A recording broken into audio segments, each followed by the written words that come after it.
Hi, everyone. Welcome to All Things Breastfeeding. I'm Barbara Robertson, your host for the show. And today we are doing a special podcast, and we have two guests. We have Nancy Mohrbacher and we have Rene Fisher. And I'm going to go ahead and introduce them. So, Nancy, which you're pretty familiar with Nancy, she's my co-founder for LactaLearning. She's been working in the field of lactation for 40 years now, so has a wide variety of experience. She's been helping families around the globe, doing trainings around the globe, very international. Also, the author of many books, in particular, Breastfeeding Answers, second edition.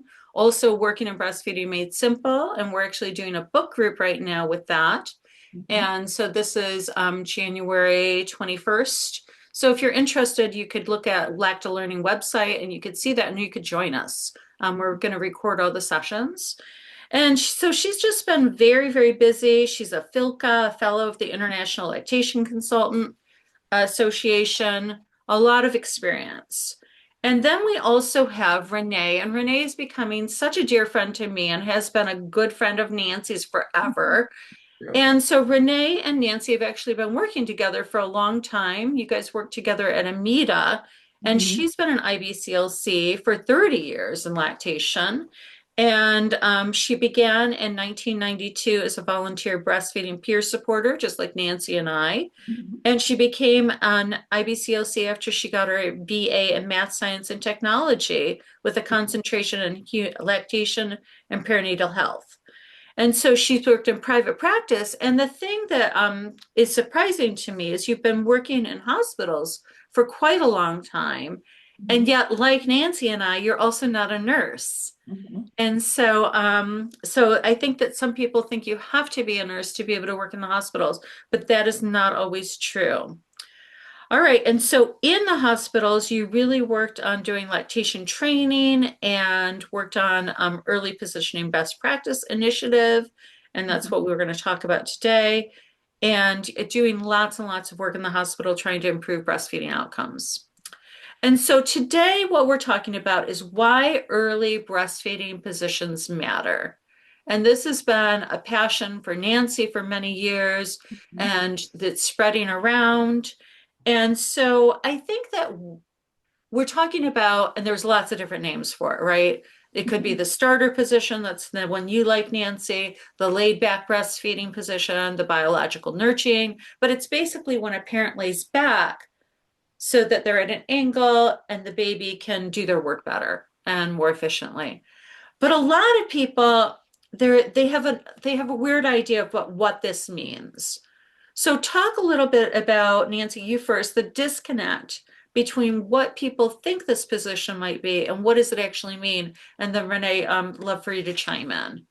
Yeah, so I kind of got interested in this. It was back in 2008 when one day I went on our lactation listserv and there was a link to a study that was done by Suzanne Colson. Mm, And I read it and it was like I was struck by lightning because all of a sudden it hit me about why breastfeeding in the early days and weeks was so hard. And I mhm. realized we'd actually been making it harder than it needed to be. So Yeah. what it does is, we've learned since the late 80s that babies are born with certain inborn feeding behaviors.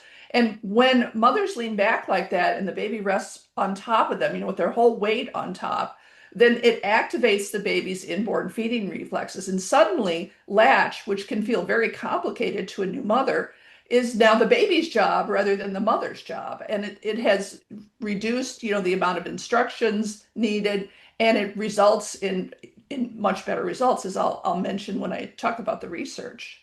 Yeah. And so, Renee, when you first heard about this, like, what did you envision? What did you think this was going to involve? And what did it end up involving? Well, so I worked with Amita and I was working in the breast pump industry when all of this research and information was coming out, but I wasn't working with mothers. Mhm. And so my old thing used to be cross cradle football hold, mom sitting up, cross cradle football hold. That was the positions generally that we did in the hospital. So when I went back to the hospital after hearing all of this, and the lactation consultants were the ones who were saying, this is great, this is great, this is great. But I hadn't done it myself. Mhm. So then Nancy and I were talking, and she's like, you really should think about this and look into this. And about that time, my grandson, I'm going to do my grandson was born. And of course, what did I do? Cross cradle hold. And he went, nothing. Football hold, same thing. I said, you know what, Sarah, lean back, lay down.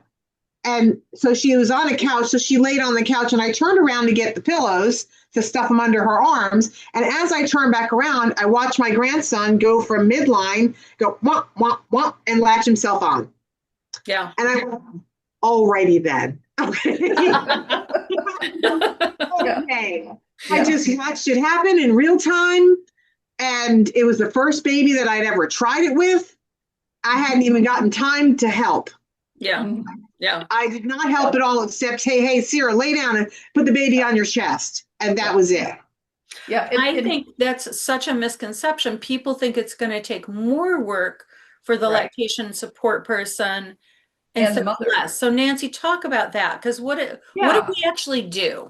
So a lot of when I was going around the country in the meantime trying to convince everybody to give this a try. And I have to say I've had my success has been much more limited than I would like. A lot of people are really stuck in doing things the same old way. But a lot of people thought, well, you have to put the baby like down on the mother's abdomen and the baby has to crawl up, and they're thinking, oh, this is going to take forever. You know, and that sort of thing. So did anyone, Rene, at the hospital actually, I mean, what were their... Oh, yeah, we don't have time for the breast crawl. And like I said, I'm not talking about the breast crawling. And then the baby doesn't know what they're doing. And I'm like, we're mammals. We do know what they're doing. We're mammals. Why does every other mammal understand how to get themselves to the breast and the human one doesn't? That doesn't make sense to me. Yeah. So once I get them to try it, and then I have to get them to understand when they do they're doing a lot more skin to skin in labor and delivery. They're doing a lot more putting the baby skin to skin, even after C-sections, both hospitals. But what they're often doing, hold on, let me get my friend. What they're often doing is putting the baby like this. Oh, so for those of you who are listening, yeah, the baby's like on its side, on your side, not full frontal contact, which is what right. So I try to explain to them that the baby has pressure points, the ribs, the knees, the feet, the hands, and I want hands. I get the mittens off. Yeah. And then as soon as we put the baby like this and we've got the mom already in that lean position, let them go, because they constantly keep on putting them back. Right. Why is the baby going with it? Yeah, I thought sometimes too they weren't leaning the mother's back far enough, so that if you do that, the baby would like start to roll off because the mother's not leaning back far enough. And I would say, the research showed that the mother needs to be somewhere between about 15 degrees and about 65 degrees. And I said, fortunately, you don't need a protractor. That really, you just need to make sure the mother's leaning back far enough so that if she lifts her hands, the baby stays in place. Right. Yeah, and that's pretty much what I tell them also is we know she's leaning back far enough when the baby's weight is on the mother's body and not on her hands because she's holding them up. Right. Exactly. That it's in mining, it's called the angle of repose. It's the angle where things don't roll downhill. Right. That's what we want. We want that baby to be nice on there, but we don't want her flat on her back, the parent, because then the baby's completely on their stomach, and that puts them at risk for a sudden infant death. What is it? The SUID. Yeah. What it is the mother needs to be able to see easily her baby's breathing to make sure the breathing's not obstructed. And if she's flat on her back, she's going to have to strain her neck to see that. So we want her to be up enough so she doesn't have to do that. And they generally are up, they're in a hospital bed. Right. So it's perfect for a hospital bed, where we went from, the hospital beds are horrible for breastfeeding to, actually it's sort of kind of perfect. There was a big flip on its ear of what works, what actually works. Yeah, because I think that, I just wanted to say, I think, again, back to the misconception, people think that the baby has to do the whole breast crawl, which can take 20 minutes to an hour. And it's like, no, put the baby in the restaurant, so they can do their work. Yeah. And I was going to say about the hospital bed that, for many years, lactation consultants in the hospital would have the mothers get out of the bed and sit in a chair to make breastfeeding easier. And now we're going back to the bed again because the hospital bed you can recline at a variety of angles, and so mother can find her own best angle really easily. Right, and I'll it say to the varies. mom when they put her in the chair, I say, "Are you comfortable?" And Hmm. she's like, "Not really." I said, "Well, that's the first thing we have to do is get you comfortable because Yeah. you have to be comfortable. You're going to be doing this for a long time, and that's one of the rules. You have to be comfortable." Well, so when we started really looking at this, when it's revisiting, because this is what we used to do back in the day. Parents Mhm. stayed in their bed and the baby was put on them and hopefully they nursed, otherwise they might die. But now, now we've gotten all fancy. But so we're kind of revisiting. And Suzanne Coulson, again, you've mentioned her, she was the first one to really be like, hey, there's something important, right? Biological nurturing, her book, Mhm. Mhm. happening. And what was I going to say about that? So sorry. So now we have a lot more research, don't we, Nancy? Yes. Because Yeah. at first it So, was a theory and we had right. her research, but it was small, but numbers of Right. people. So talk about Exactly. that a little bit. Well, I think that may be one of the reasons I had trouble convincing people as I was going around the world talking about this. But then in 2020, we got two randomized control trials and one meta-analysis that actually compared the laid back or the starter positions with the upright holds that everybody was using. And so what we discovered with these two randomized control trials was that, like in one of them that was done in Italy, it was over 200 mother-baby pairs that actually the mothers who used these positions, these laid back positions, had half of the breast and nipple problems as the other Right. group of mothers. And they did actually find there was a trend toward more exclusive breastfeeding among the mothers who learned the laid back positions, but the study was small. So the next year in 2021, we had another randomized control trial from China that was more than 500. And that one actually did show that there was more exclusive breastfeeding.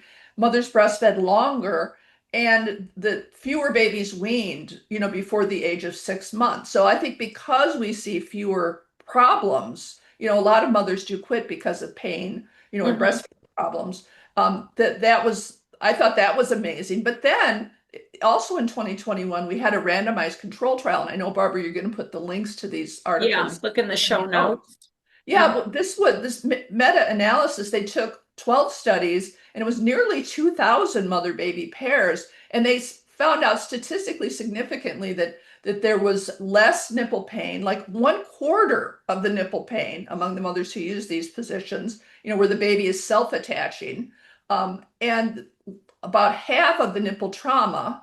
And also, they called it more correct latching, meaning the baby's getting a deeper latch, and that's because again, the baby's in charge. There's two people, when the baby's born. Right. One of them knows exactly what to do, and the other one needs extensive instructions. And so, using these positions, it allows us to let the baby who knows what to do their thing. Yeah.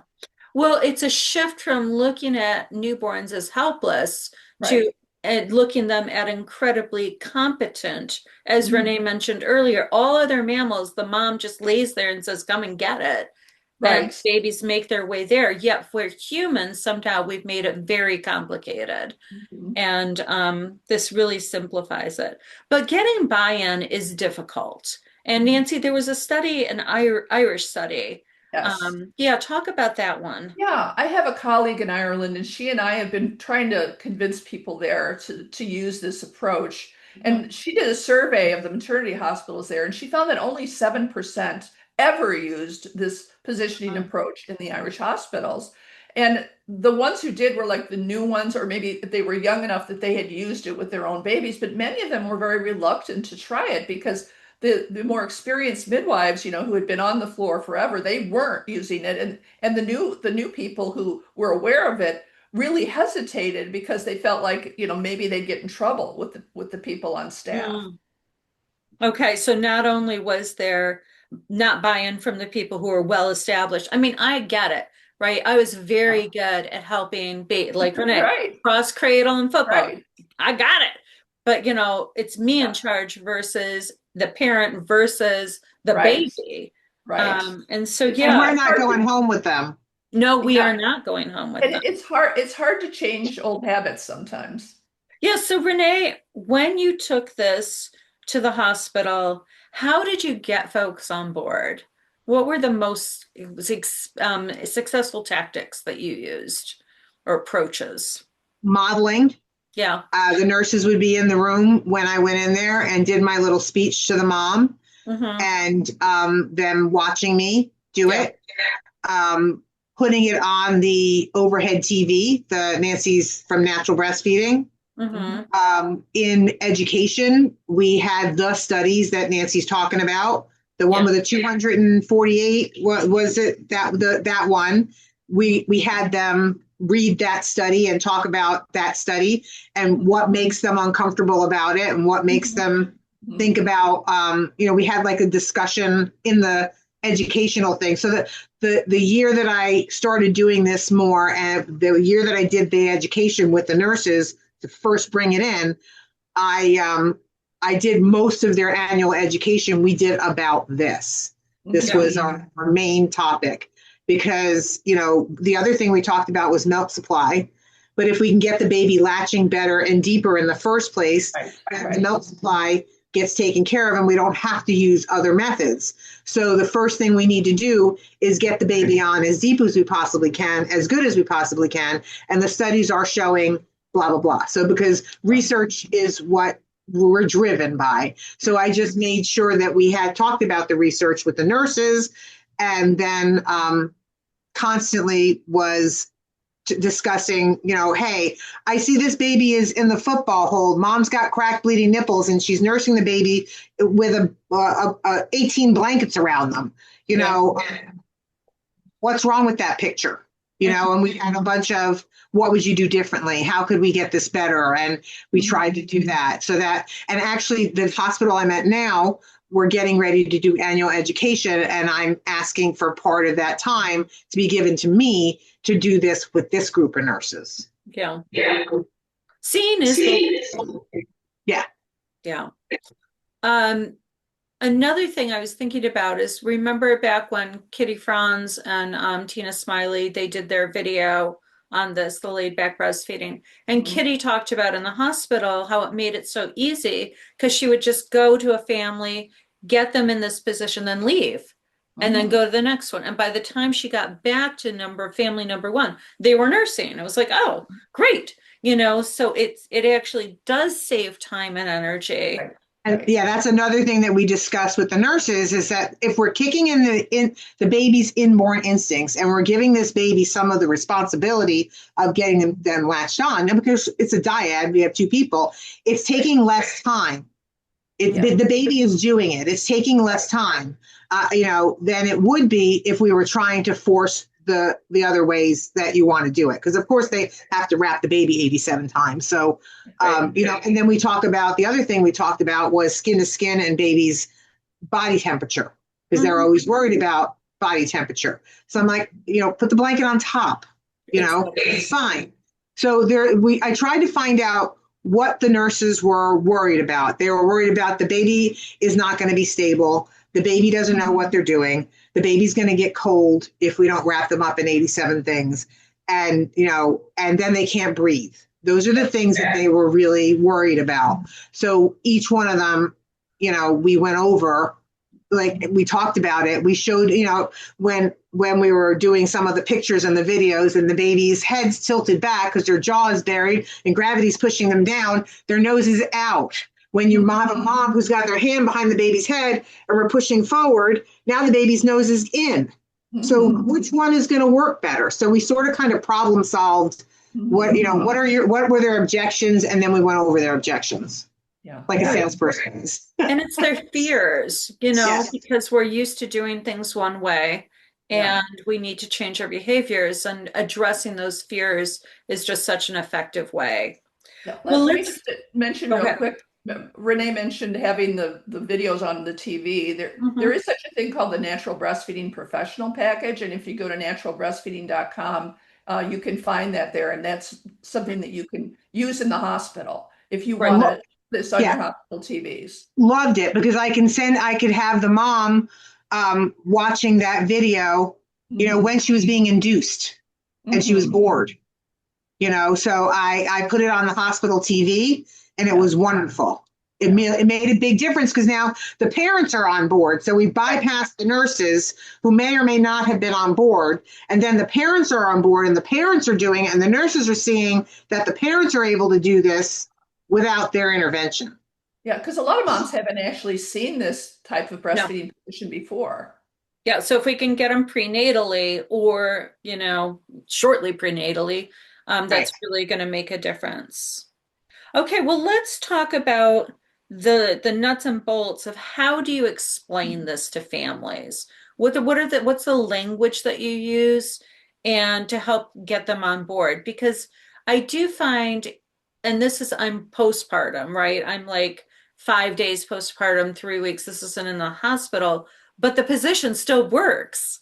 Even though Yes, it's later, we're talking about absolutely. early breastfeeding, but it actually works throughout. And they'll be reluctant because they've been doing a lot of fancy stuff and they feel like they need the fancy moves rather than just simply laying back. So what kind of language do you use to help explain this to parents so that they can get on board and envision what they're supposed to be doing? And so, Renee, why don't you start and then Nancy chime in? Okay, I've got several different things, but one of them is I point out the window. I said they've studied every other mammal that's out there. They can tell you how the zebra feeds. They know how the giraffe feeds. They didn't start studying humans and how humans can feed until recently. And what they found was the mammal babies have instinctual behavior just like all the zebras and everybody else, but they have to have their pressure points up against the mom so that they know they're at the restaurant. And so we talk about the pressure points. We talk about baby's instinctual behaviors. And then I say, when you put the baby against you, does the baby ever start doing this? Oh, yeah, they do that all the time. I said, well, that's instinctual behavior. And then the light bulb starts going off, and we talk about gravity. I said, if you're sitting up and you're holding a baby in cross cradle, you're sitting up, you have to hold that baby on.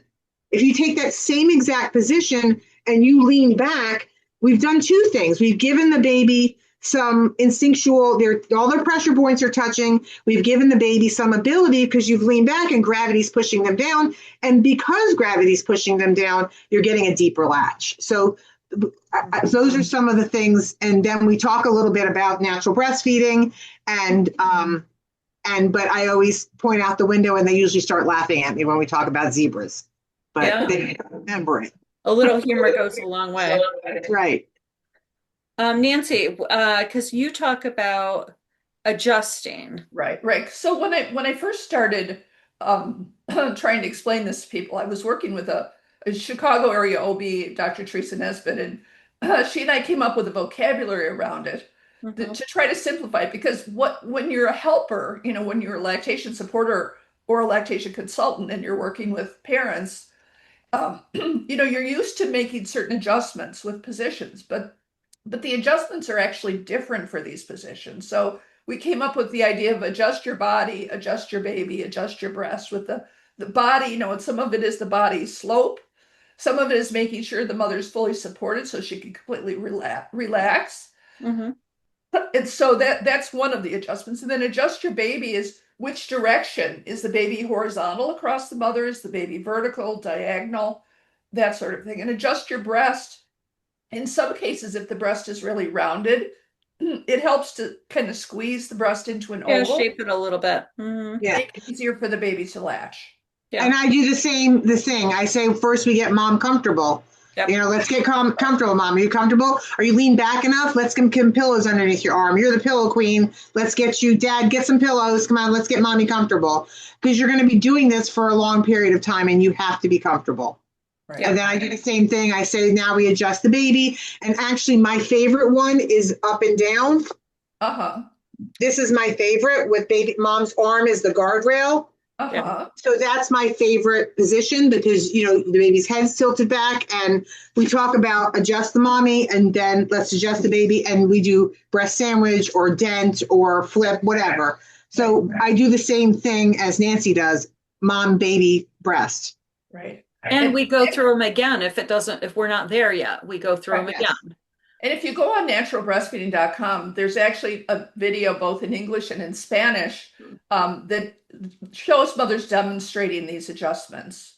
Right. So They're freely available. And then I have versions on my YouTube channel in Mandarin and then one with Latvian subtitles because I've had requests from different parts of the world to make them available to their moms.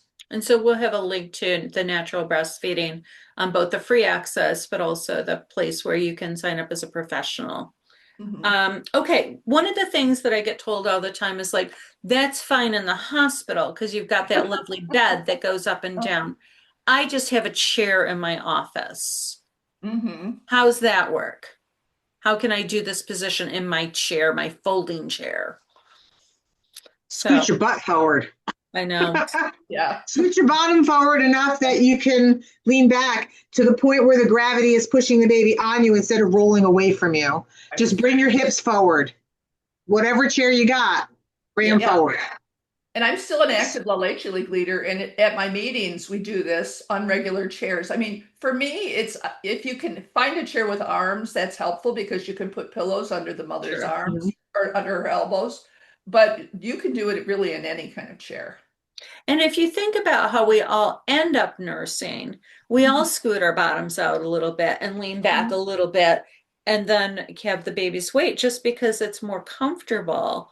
But when the baby's little, again, getting that nice angle so the the body's fully supported by the parent's body, really makes a big difference. I like to use the term positionally stable with the nurses.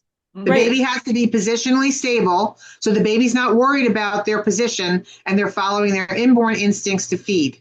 Because if they're worried about their position because they feel like they're rolling away, they're not going to be looking for lunch. That's right. The other thing is that there is research, and I don't have access to it right now, but that shows that the more stable a baby is, the more nuanced their movements can be. And so, and with people, it's that way too. If you want to take a good photo, put your elbows against your body and you're more stable. And so the more stable that we can make the baby, the more able they are to use their body with nuance. And, one of the things I really love about this approach is that oftentimes, like before, when I was in private practice and I was using the sitting up straight positions, mothers would often ask me the question, how many minutes do I have to do this? Because they were basically uncomfortable and there was muscle strain and, neck and shoulder issues. And I think that we're going to see, as this becomes more popular, we're going to see a huge improvement in early milk production because mothers are not going to be worried about how long they have to do it because they're just going to be able to relax, rest, and recover while they're baby nurses. It's just so much less work. Exactly. All right, everyone. Well, so save your clients, your patients a lot of work and save yourself a lot of work as well by using this early breastfeeding positioning.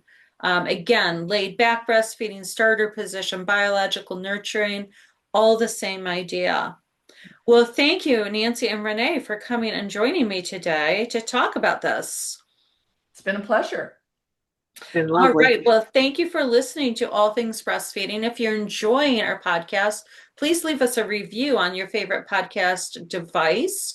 Or if you're watching this on YouTube, again, leave us a review. It'll help move it to the top of the list so folks can find us more easily. But thanks, everybody, for listening. We'll talk to you next time.